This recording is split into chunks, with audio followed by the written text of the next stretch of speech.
গত বারে অর্থাৎ এর আগে 5 বছর আগে যখন ইলেকশন হয়েছিল 19শে ডিসেম্বর ইলেকশন হয়েছিল।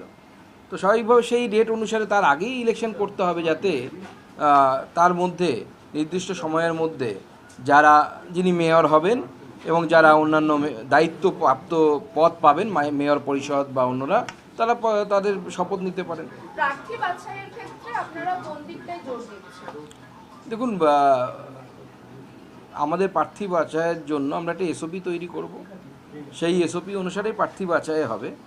অবশ্যই সমাজের সর্বস্তরের মানুষ, স্বচ্ছ ভাবমূর্তির মানুষ, এমন ক্যান্ডিডেটই করা হবে যাদের বিরুদ্ধে কোনো অভিযোগ নেই, স্বচ্ছতা আছে, এই ধরনের ক্যান্ডিডেটদেরকেই অগ্রাধিকার দেওয়া হবে। এবং অবশ্যই তার সাথে বিজেপির প্রার্থী, বিজেপির সাথে সম্পর্কিত বহুদিনের সম্পর্ক, তাদের সেক্ষেত্রেও ওয়েটেজ দেওয়া হবে। আগামী দিনে পার্টি ঠিক করবে, নট ইয়েট ফুললি ডিসাইডেড। আমি যদি বলি স্পেসিফিক্যালি আমরা একটা এসওপি তৈরি করে আমরা সেই অনুসারে করব। একটা অভিযোগ তো উঠছে, যারা 4 তারিখের পর তৃণমূল থেকে বিজেপি হওয়ার চেষ্টা করেছেন তাদের মধ্যে প্রাধান্য বাড়ছে। বিভিন্ন এলাকা থেকে এই অভিযোগ প্রাক্তন বিজেপি, আদি বিজেপি এরাই করছেন। দেখুন, প্রার্থী পার্টি করবে। আমাদের রাজ্য সভাপতি আছেন, আমাদের মাননীয় মুখ্যমন্ত্রী আছেন, পার্টির একটা স্ট্রাকচার আছে। স্বাভাবিকভাবে আমাদেরও একটা কমিটি তৈরি হয়েছে। সেই কমিটি নিজ থেকে সবার সাথে আলোচনা করে নাম তুলে আনবে এবং তারপরে সেই প্রার্থী বাছাই প্রক্রিয়া অনুসারে সর্বশেষে রাজ্য সভাপতির সম্মতি অনুসারে প্রার্থী হবে।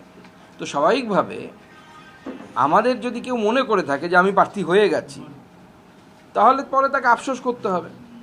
সে আফসোস করবে, কাঁদবে তখন।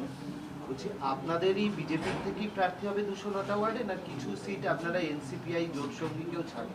দেখুন, আমাদের রাজ্য সভাপতি তো আগেই বলেছেন যে এই রাজ্যে বিজেপির কোনো শরিক দল নেই।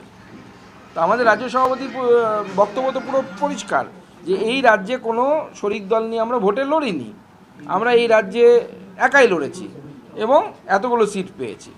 তো স্বাভাবিকভাবে আমরা এখনও পর্যন্ত কোনো শরিকি সিট শেয়ারিংয়ের বিষয়ে আলোচনা করিনি এবং এখনও পর্যন্ত আমার কাছে এই ধরনের কোনো প্রস্তাবও আসেনি। ভালো তৃণমূলকে কি জায়গা দেবেন এই 209 এর মধ্যে? দেখুন, ভালো আর কালো এই দুটোই হচ্ছে আপেক্ষিক। সেজন্য আপেক্ষিক বিষয় নিয়ে রাজনীতিতে কথা না বলাই ভালো। মেয়র প্রজেকশন থাকবে, আপনাদের মেয়র প্রজেকশন থাকবে কিছু? এই বিষয়ে এখনো কোনো সিদ্ধান্ত হয়নি। যদি মনে করে পার্টি যে মেয়র প্রজেকশন করবে, বা এরকমও হতে পারে যেরকম আমরা বিধানসভা নির্বাচন লড়লাম, যে আমরা নির্বাচন করে নিয়ে যারা সদস্য হলেন তারা ভোট দিয়ে নির্বাচিত করবেন কাকে তারা মেয়র বানাতে চান, সেটাও হতে পারে। আপনি এখানে দায়িত্বে, আপনি হাওড়ার ক্ষেত্রে দায়িত্বে রাহুল সিনহা, মানে যারা দীর্ঘদিন বিজেপিকে সামনে থেকে নেতৃত্ব দিয়েছেন, সেই দুজনের উপরই আস্থা। দুই প্রাক্তন রাজ্য সভাপতি। না, সে তো দেখুন, আমাদের রাজ্য সভাপতি শ্রমিকবাবু তিনি ঠিক করেছেন, সবার সাথে আলোচনা করেই করেছেন।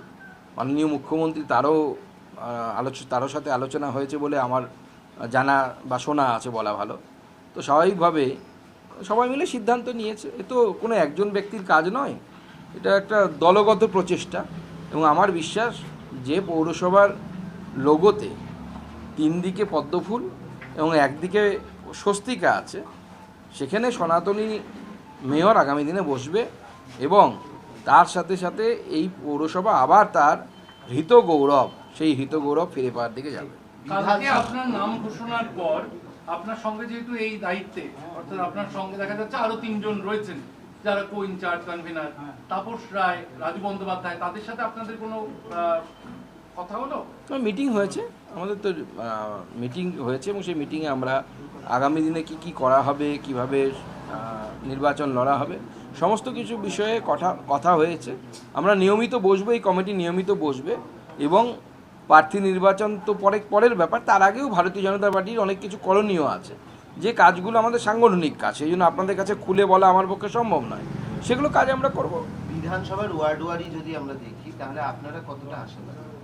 দেখুন, আগে ছিল হচ্ছে 144টি ওয়ার্ড, এখন হয়েছে 209টি ওয়ার্ড। তো আমি 144টি ওয়ার্ডের হিসেবে যদি কথা বলি, বিগত বিধানসভা নির্বাচনে 144টি ওয়ার্ডের মধ্যে 101টিতে বিজেপি এগিয়ে আছে, তৃণমূল কংগ্রেস এক কথায় ধরাশায়ী হয়েছে।